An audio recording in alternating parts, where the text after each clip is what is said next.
शिया तैयार होके नीचे आती है। उसने ग्रीन कलर का ऋषित का ही लूज टी शर्ट पहना होता है और शॉर्ट्स। अपने बालों का बन बनाया होता है जिसमें वो बहुत क्यूट लग रही है।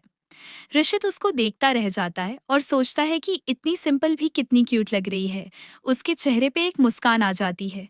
शिया भी ऋषित को देखती है जो उसे ही देख रहा होता है और पूछती है कि बताओ क्या है सरप्राइज। ऋषित, आओ पहले ब्रेकफास्ट तो कर ले। शिया नहीं, पहले तुम सरप्राइज बताओ, मुझसे इतने सस्पेंस में खाना नहीं खाया जाएगा। ऋषित, अच्छा ठीक है, क्योंकि मेरे पास सिर्फ 1 महीना ही है, इसलिए हम आज से कुछ एडवेंचर टास्क करेंगे क्योंकि मुझे पता है कि तुम्हें एडवेंचर करना बहुत पसंद है। शिया उसकी बात सुन के एक्साइटेड हो जाती है। शिया, बताओ क्या क्या करना है। ऋषित, आज हम पैराग्लाइडिंग के लिए जाएंगे, इसलिए जल्दी से खाना खा के तैयार हो जाओ चलने के लिए। शिया जल्दी से तैयार हो जाती है और नीचे आती है। रोन उसको कार में बैठा के उसे एक जगह लेके जाता है जो कि हेलीपैड था। ऋषित पहले से ही आगे खड़ा शिया का इंतजार कर रहा था। शिया के आते हैं ऋषित, शिया और रॉन तीनों ऋषित के प्राइवेट हेलीकॉप्टर में चढ़ जाते हैं। ऋषित शिया को एक बैग देता है जिसमें पैराशूट होता है। हेलीकॉप्टर हवा में उड़ान भरता है और सबके दिल जोरों से धड़कने लगते हैं। ऋषित कहता है कि वो भी यह पहली बार करने वाला है। थोड़ी ही देर में पायलट ने जंप करने के लिए इशारा किया। हेलीकॉप्टर के फ्लोर पे बना गेट खुल गया। तीनों ने अपनी आंखें बंद करके जंप कर दिया। शिया ने एक्साइटमेंट में जोर से चिल्लाया।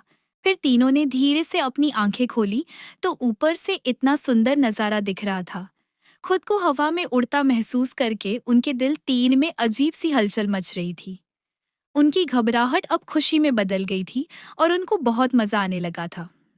धीरे धीरे तीनों ने नीचे लैंड किया और खुशी से ऋषित और रोन आपस में गले मिलने लगे।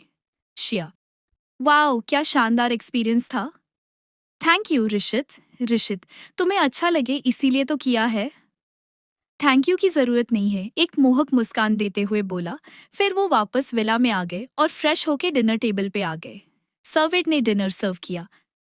शिया, आज सच में बहुत मजा आ गया, अब हम नेक्स्ट कहाँ जा रहे हैं? शिया ने बहुत एक्साइटेड होके पूछा। ऋषित, मैंने अभी तक सोचा नहीं है, इसलिए वो तुम्हारे लिए अभी सरप्राइज है। खाना खा के सब सोने चले गए। सुबह जब शिया की आंख खुली तो ऋषित फिर से उसके पास सोया हुआ था। शिया ने अपना माथा पीटते हुए कहा, शिया, तुम फिर ये आ गए।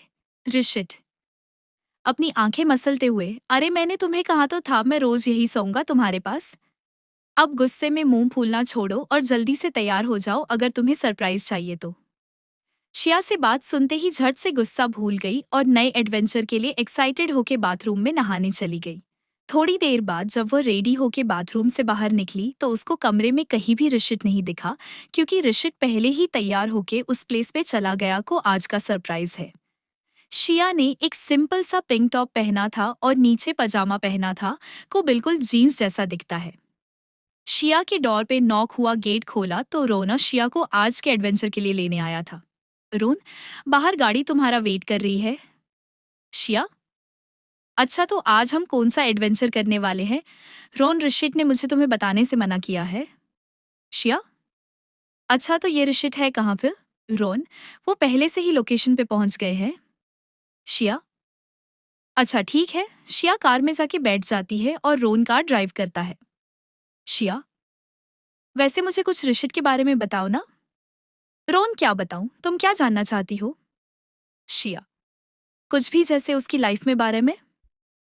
अच्छा चलो यह बताओ कि तुम उसको कब से जानते हो? रोन, मैं ऋषित के सच में 20 साल से हूँ। हम स्कूल में साथ में पढ़ते थे, वो तब से मेरा दोस्त है। शिया, क्या तुम दोनों दोस्त हो? शौक होके पूछती है। रोन, हाँ हम दोनों बेस्ट फ्रेंड्स हैं, एकदम भाई कैसे हैं हम, एक दूसरे के लिए हमेशा साथ खड़े रहने को तैयार। शिया, तो फिर तुम उसके अंडर में काम क्यों कर रहे हो? रॉन हंसते हुए, अंडर में नहीं हूँ, हम दोनों पार्टनर्स हैं। शिया, पर ऋषित ने तो तुमको मेरा पर्सनल बॉडीगार्ड बताया था ना। रॉन, हाँ क्योंकि वो मुझ पे सबसे ज्यादा भरोसा करता है और वो तुमसे बहुत प्यार करता है। शिया, क्या सच में उसने मुझे सिर्फ इसलिए किडनैप किया है या फिर कोई और बात भी है? रॉन, लो जगह आ गई है। रोन शिया की बात का कोई जवाब नहीं देता है और उसके लिए कार का गेट खोल देता है। आगे की कहानी अगले भाग में। Thank you.